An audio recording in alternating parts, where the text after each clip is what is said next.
Bonjour, bonjour tout le monde. Je m'appelle Eliane et avec mes collègues, je voudrais vous souhaiter la bienvenue à notre Mediris Café.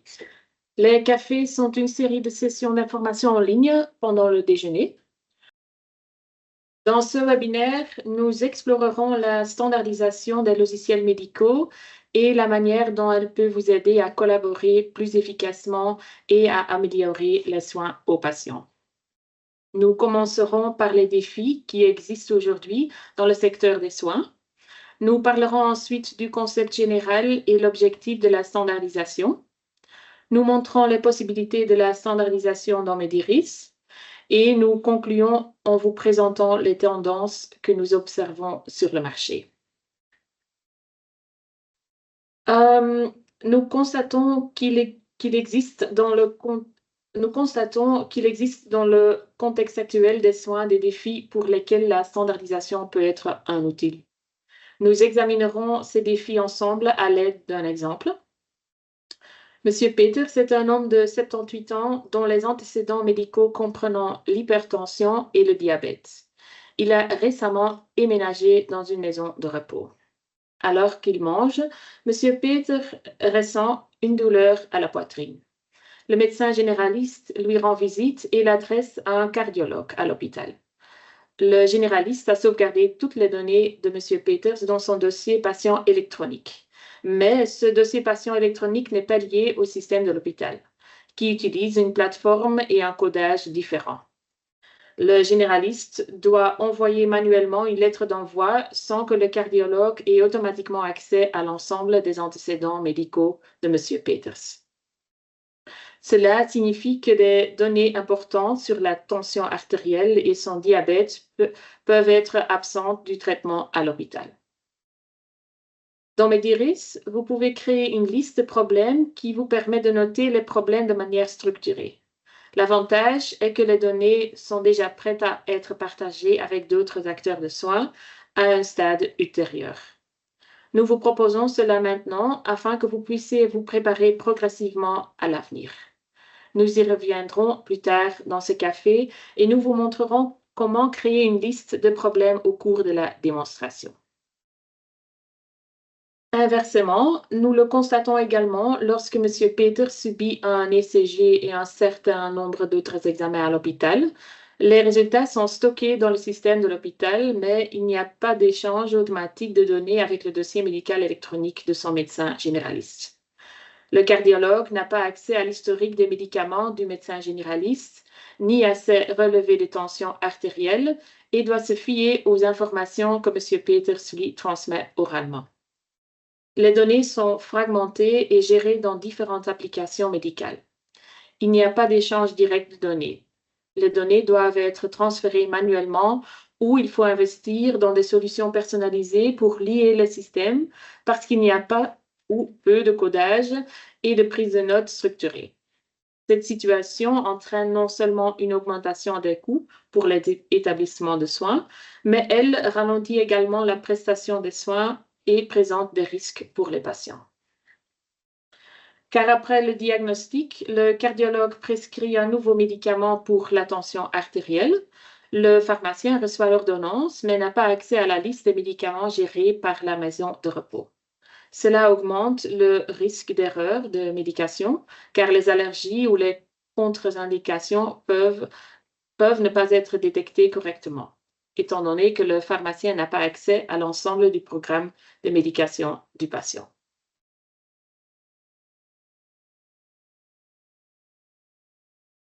La standardisation peut être un outil permettant de garantir l'uniformité et l'interopérabilité des logiciels et des technologies médicales. Cela peut conduire à une meilleure communication entre les prestataires de soins, à une meilleure qualité de soins pour les patients, à une réduction des risques et des coûts.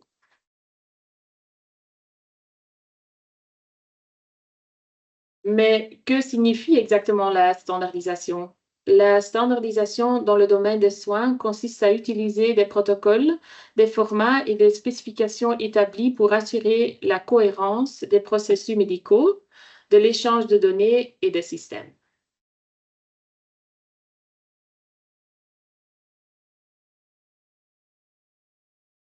Pourquoi la standardisation est-elle importante?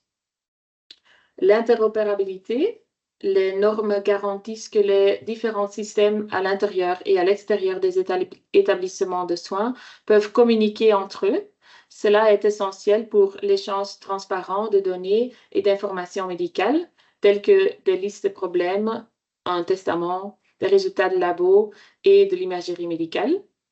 Les codes standards qui vous sont certainement familiers sont ICPC2, ICD-10 et SNOMED. SNOMED peut principalement être utilisé comme système unifié pour l'interopérabilité et l'échange de données entre différents niveaux de soins.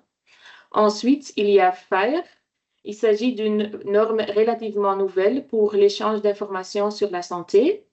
FHIR sert de cadre à l'échange d'informations de santé et prend en charge différents systèmes de codage. La sécurité des patients. La cohérence des données réduit considérablement le risque d'erreur médicale. Par exemple, si un médecin a accès au dossier médical correct et actualisé, il peut prendre de meilleures décisions. Des processus de soins plus efficaces et plus abordables. La standardisation permet de réduire les charges administratives. Les données ne doivent pas être notées deux fois, ce qui permet aux prestataires de soins de consacrer plus de temps aux patients qu'à la paperasserie. En tant que médecin, vous disposez des informations les plus pertinentes au bon endroit. Par exemple, en enregistrant des données basées sur les épisodes, vous avez une meilleure vue d'ensemble de toutes les consultations associées à un problème particulier. La réglementation. Il existe actuellement des critères d'homologation pour les applications logicielles destinées aux médecins généralistes. Ces critères décrivent, entre autres, comment les données doivent être enregistrées dans le dossier médical électronique. Nous nous attendons à ce que les logiciels destinés aux médecins généralistes ne soient pas les seuls à devoir répondre à ces critères, mais également les logiciels destinés aux spécialistes et aux autres prestataires de soins. Des initiatives gouvernementales sont en cours pour se concentrer davantage sur la standardisation, telles que les résultats de labo et l'imagerie médicale.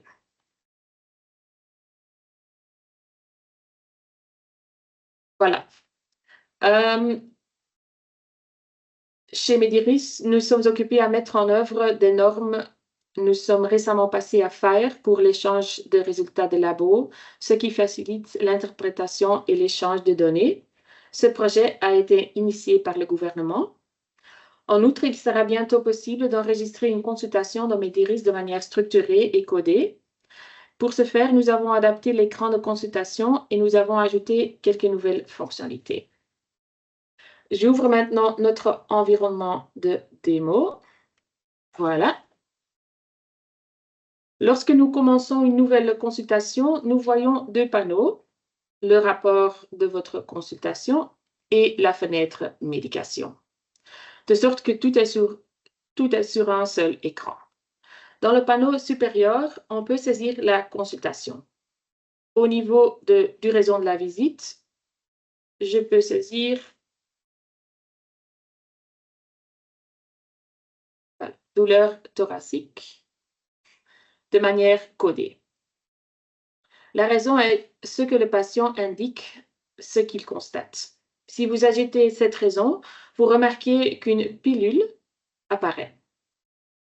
Vous pouvez cliquer sur cette pilule et vous obtiendrez alors la description IBUI, le codage ICPC2 et ICD-10.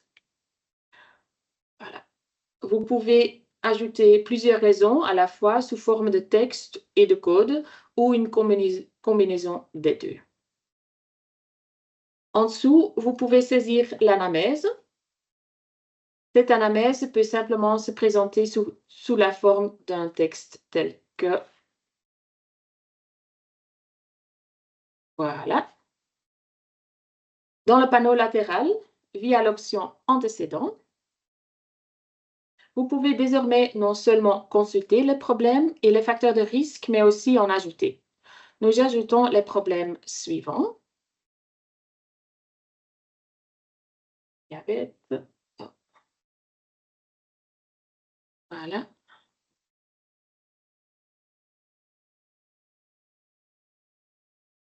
Et hypertension.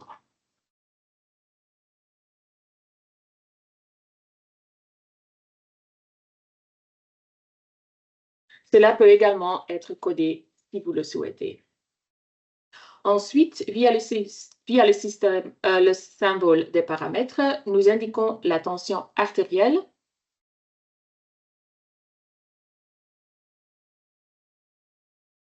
et le rythme cardiaque.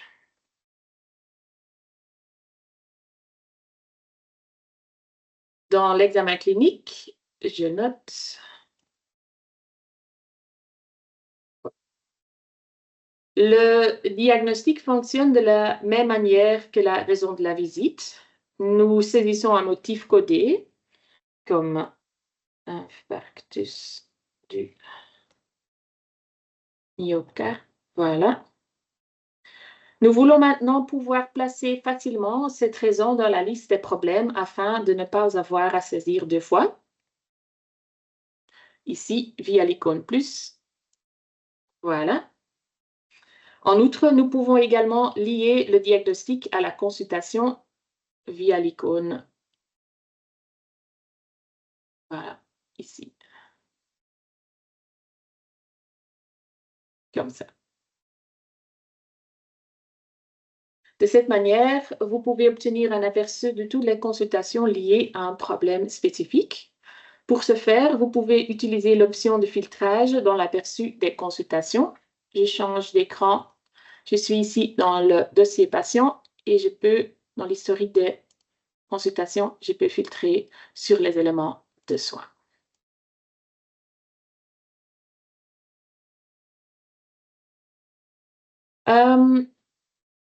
Dans le plan d'action, nous pouvons ajouter plusieurs choses. Nous pouvons simplement saisir du texte ou des éléments prédéfinis. Dans les éléments prédéfinis, vous remarquez qu'ils incluent la demande d'imagerie médicale et ou de laboratoire. Ces éléments se trouvent auparavant dans un panneau séparé et sont maintenant intégrés à la consultation. Nous ajoutons les éléments suivants, une demande d'imagerie médicale et un laboratoire.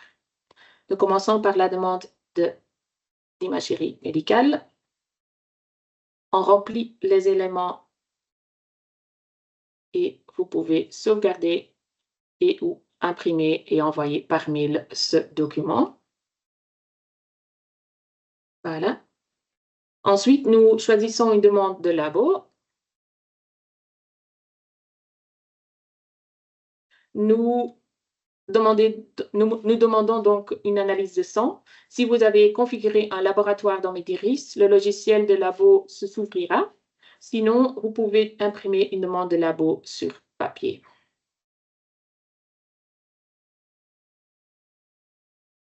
La conclusion est maintenant incluse dans la consultation et nous ajoutons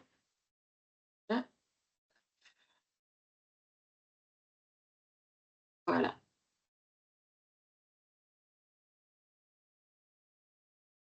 De cette manière, vous pouvez enregistrer dans Mediris de manière structurée et codée. Bien sûr, cela ne s'arrête pas là. Nous continuons à travailler sur la multidisciplinarité et l'interopérabilité. Voilà, je vais juste sauvegarder la consultation. Je retourne vers le PowerPoint. Voilà. À l'avenir, nous voulons faciliter l'extraction de statistiques à partir de Mediris. Le codage peut être un outil permettant de mieux connaître votre population de patients et de travailler de manière préventive. Bien sûr, nous ne pouvons pas faire cela seuls. Nous constatons que le gouvernement s'engage de plus en plus en faveur de la standardisation. Les fournisseurs de logiciels sont déjà invités à utiliser SNOMED dans certains scénarios. Dans d'autres projets tels que l'échange des résultats de labo, FHIR est déjà utilisé. À l'avenir également, les pouvoirs publics joueront de plus en plus la carte de la standardisation. En s'appuyant sur 10 domaines, ils tentent de normaliser davantage. Par exemple, les allergies seront bientôt échangées via FHIR. Dans d'autres domaines, la norme déjà présente sera maintenue et l'on utilisera bientôt davantage Fire et Snowmet. On s'attend donc à ce que les différents acteurs de soins travaillent de manière plus codée à l'avenir afin d'améliorer l'interopérabilité.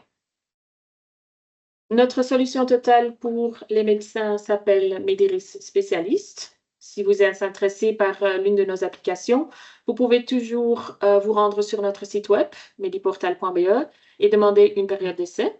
Vous pourrez ainsi utiliser l'application avec toutes ses fonctionnalités pendant 30 jours sans aucun engagement. Pour les paramédicaux, nous proposons Mediris Multi. Pendant la période d'essai, nous vous donnerons également une démonstration au cours de laquelle nous vous guiderons individuellement et pas à pas à travers toutes les fonctionnalités de l'application.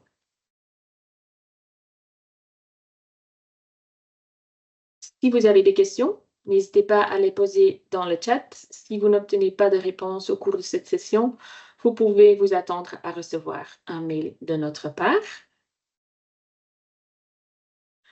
Nous vous invitons à notre prochain Mediris Café le 5 décembre concernant l'interdiction de suppléments pour patients à l'intervention majorée. Et si vous avez des questions par la suite, vous pouvez toujours nous contacter via notre site web, via notre widget d'assistance dans toutes nos applications, via info@mediportal.be ou support@mediportal.be ou via notre base de connaissances support.mediportal.be. Nous vous remercions de votre présence aujourd'hui et de l'intérêt que vous portez à notre logiciel. Je vous souhaite une bonne journée.